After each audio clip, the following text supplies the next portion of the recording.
to today's Los Blancos podcast. Today I'll be doing a Valladolid preview. Obviously I wasn't here last week and we didn't do a podcast after the Mallorca game. Good thing that we didn't, because I probably would have been talking a lot on my emotions rather than on the actual game itself. But we're back and we can look at that Mallorca game and we can look at it in respect to this game. So today against Valladolid at 5 o'clock Spanish time, we'll be playing at the Bernabeu for the first time this season, which is obviously very exciting. And listen, we've played Valladolid in the past, but it's obviously it's difficult to engage, difficult to know what a promoted side would be like, especially so early in the season. They did win their first game of the season. I can't look at who it was against Espanyol, so another fellow promoted side they did win against, and they've been making some good transfers. They made some transfers from us as well, if we recall. We know that Mario Martinez just joined them, and then Juan Milatasa has also joined them. So there's been some movement on their side. Obviously, it's a new promoted side, and so we don't know what to entirely gauge them on. I do prefer to play promoted sides a little bit further down, let's say in October, November time. I prefer to play them then so that we have a good idea what they're about. But at this current moment in time, we just don't know. And so, a lot of this will rather be on us rather than Valladolid. So let's talk about us then, because last week it was a bit of a shit show. First half I thought was really good. I enjoyed it. We were really playing well. The link up was great, and it just looked like everything was clicking so well.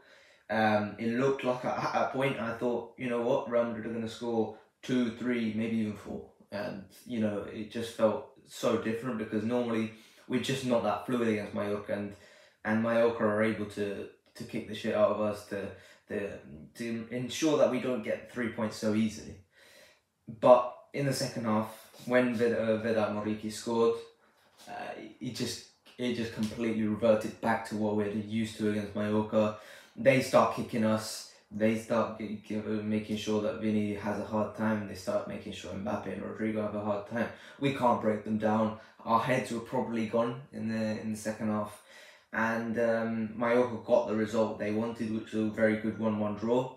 And I would say they were unlucky to not get a 2-1 win in the end, because they had a really good chance with Danny Rodriguez, who had a really good chance at the end of the game, almost at the end of the game. And Mallorca could have stolen it. And he wouldn't have been against the run of play if Mallorca had just stolen it, to be totally honest, because we just didn't create enough in that second half. I mean, some of the mistakes I want to talk about are, let's begin with the front three, because that is obviously where everyone wants to talk about. But I thought first half was great and they were doing fantastically, even though all of them were clumped up on the left. They were all doing fantastic at that, because they were linking up fantastically. But in the second half, when it just wasn't working, it was because of all of them was clumped up on the left. All of them going together on the left, and totally just populating the left side. It did hurt us in the second half, because when Mallorca want to sit deep and you want to put 11 men in the box, if you have three attackers in the same position, essentially, Mallorca can almost put everyone that they need to on that side as well. Because you're going to put your right back there, you're going to put your centre back there, you're going to put your second centre back there potentially, your defensive midfielder, both midfielders potentially, and your right winger. All of those players. So that is what I say. I've said 1, 2, 3, 4, 5, 6. So between 4 and 6 players, we're marking 3 players. Now you'd think that opens up space on the right hand side, but guys like Valverde and Dani Carvajal had really poor games themselves, and so you look at that game and you put 3 players on the same side and you put them in the same position. You can see the high and the low of that, what that happens with, because you can see. Well, in the first half, there was great link up and they were working so well together, and you saw the high of that. But in the second half, the low was very, very apparent, because Mallorca just put all their defenders there and we just couldn't do anything. we had they had our neck, their hands on our necks, and it was ultimately game over. I thought as soon as Mallorca scored, I thought we'd be very lucky to get a second goal here, because as much as we've got a fantastic team, Mallorca is just our bogey team, isn't it, at this point? Playing Mallorca so much is just an impossible task for this team, because the fans are difficult, the players of Mallorca are difficult, and overall it just wasn't a good game. And it was one which I hated. I don't want to start the season with that. That is probably the worst way you could start a season. Maybe Atleti at the Metropolitano is probably worse, probably not. It is one of the worst ways you can start a season, and so I think the performance quite reflected that. But yeah, I mean, let's get into my lineup for this game, because I think we'll talk a little bit more based on that. Goalkeeper Thibaut Courtois. I thought in the Mallorca game he was alright, but he did look a bit dodgy at points. But big news this week about him going away from the Belgian national team. I don't know what to make of it at this point, to be honest.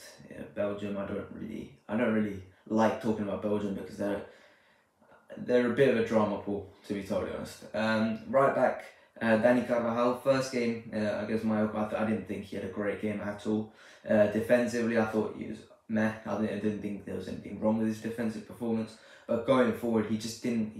When you're going to put 3 attacks on the left, you need Dani Carvajal to spread the width and keep the pitch relatively open.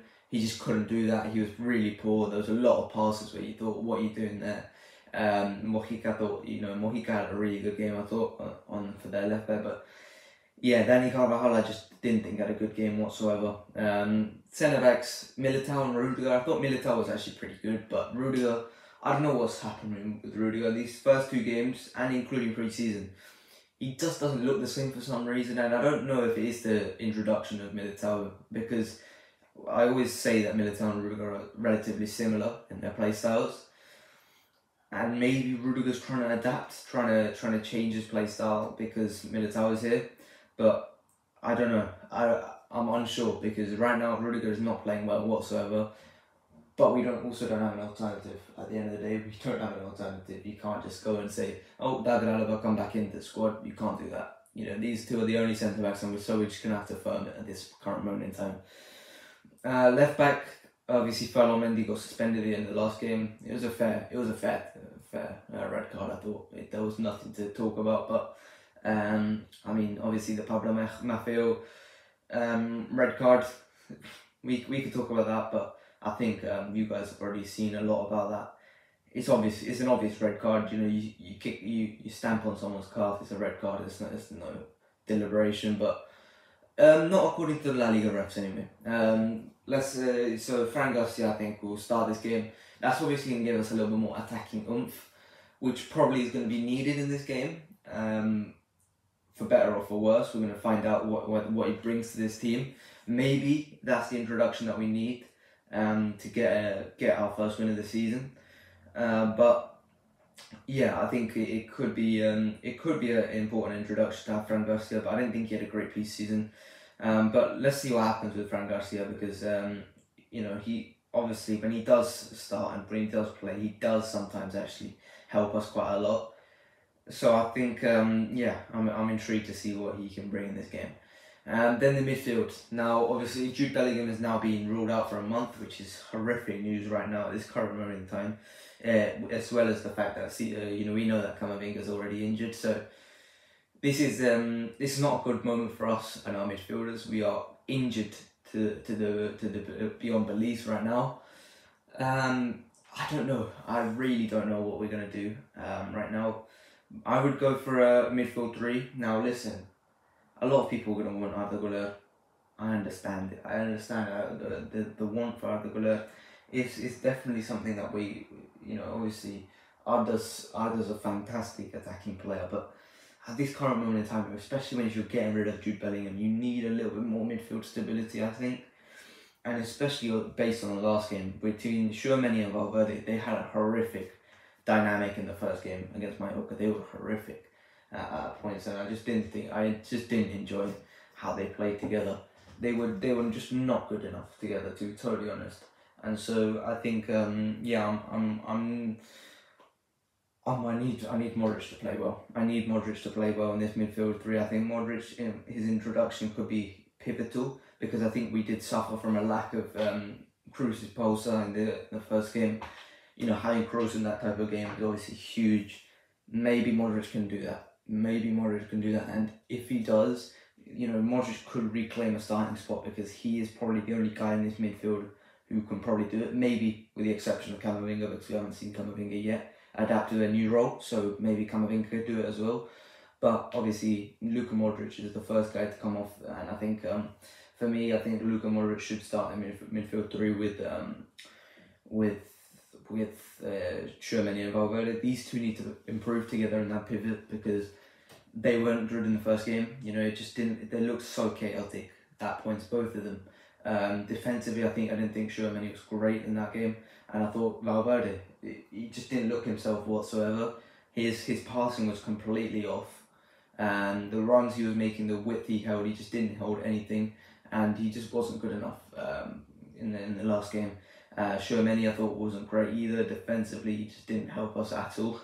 And obviously on the ball I thought Tchouaméni was fine, but he wasn't good enough to go ahead and win us the game. And so both of these guys need to step up, you know, in their in their respective faults, they need to step up. So yeah, big game needed from both of them.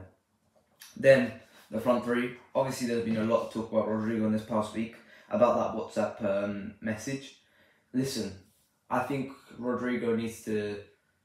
It's good to have this ego. I think to an extent, it's obviously good to have this ego. You talk about guys like Cristiano, like Messi. These guys obviously all have ego. They all have that belief in themselves. And you look at other sports. You look at Michael Jordan. You look at LeBron James. Both of these guys, all of these guys have an ego, and they know they're not shy to say that they're the best. Maybe you just need to keep that to yourself at this current moment, Rodrigo, especially after all. I'm not sure that is not the appropriate time to say that you deserve to be in the trio. I agree with Rodrigo. I think I don't like how he's been omitted from like almost all of those discussions about Mbappe, Vinny, Bellingham. I don't like that, but right now just get the team winning again, and that's the most important thing. I thought first game he was probably the best out of the front three. To be totally honest, I thought Rodrigo was actually pretty damn good in the first game, and he obviously scored a really fantastic goal. But I need him to do something else, which is I need him to hold the width on the right. I just need that. As much as I enjoyed his performance off the left, he just has to hold the width because it has to work. Listen, the front three, these guys are all great at link up, but that is not what they're used to. That's not what that's not where they specialise. At the end of the day, Vinny and Mbappe and Rodrigo, these three guys, you can have them doing link up. They're all fantastic football players, and they know how to do that. But at the end of the day, what is Vinny winning the Ballon d'Or for? He's winning the Ballon d'Or for his one-on-one ability. What is Mbappe known for? His one-on-one ability. What is Rodrigo known for? His one-on-one ability. These three guys are good at taking on their man and beating them repeatedly in a game. If Rodrigo is not stay wide and hold his width, then you're like I said earlier, you're dragging the defenders, all of the defenders onto one side, and suddenly you got a 3 on 6, or a 4 on 6 if Bellingham joins in. It's not ideal at all. It's not ideal at all. So you just need to make sure that Rodrigo just hold the width at points, and make sure you can come back on just a little bit more discipline is needed, just a tiny bit more, and then maybe we can talk about Real Madrid succeeding. Then the other two, Vinny and Mbappe. Listen, I think Mbappe didn't have a great game the first game. I thought Vinny was good. A lot of the times he was forcing the issue, but I didn't have a problem with that because you have to force the issue because it's a tough side like Mallorca. You have to force something, especially if everyone else is going side to side. Vinny is the only guy trying to go forward, so I didn't have a problem with that. But yeah, I really didn't enjoy Mbappe's performance in the second half. He did go kind of missing in the second half. I need a much better performance here. Yeah, I overall I just didn't think it was a great performance by these guys. A lot of people want to talk about Arda Güler. I don't think we can talk about him, but I don't think Ancelotti is ready to use him. So and then let's talk about the substance that Ancelotti made, and he's going to make for this Valladolid game. It has to be Brahim and Arda immediately. I know he brought him on. He wanted to bring him on around the 80th minute, but it came on in the 88th. Still, it has to be around the 60th to the 70th minute that these guys come on, because they are our impact players off the bench. They have to come on a lot earlier than they did. And you've got to give Arda a little more than 10 minutes to impact the game. That's just not enough. So I mean, that's all I've really got to say about this game, the previous Mallorca game as well as this Valladolid game. Obviously, hope that we win, because right now it's not looking good. Barcelona won 2 games in a row. Yesterday's game against Athletic Club didn't really look too good. Barcelona looked pretty good themselves. But I mean, 2 wins from 2 from them. We need to make sure that we don't fall behind at this current moment in time. We are at the big 14th position in La Liga, which hopefully that doesn't stay. But right now it's not looking good for Real Madrid. But obviously that's one game. We win tomorrow by like 3, 4, 5. Then all of that's forgotten and we're back on track. But we've got to get back on track. So big game against Real Valladolid, and I mean next game what we got? We got a 1 sec. Let me just check if it loads. Right now, so Barcelona got Rayo Vallecano, so at Vallecas, so that's a difficult game for them. But I believe on Thursday we have got. This is very slow. We got Las Palmas, so a difficult game. We're heading to Las Palmas, so a difficult game there as well.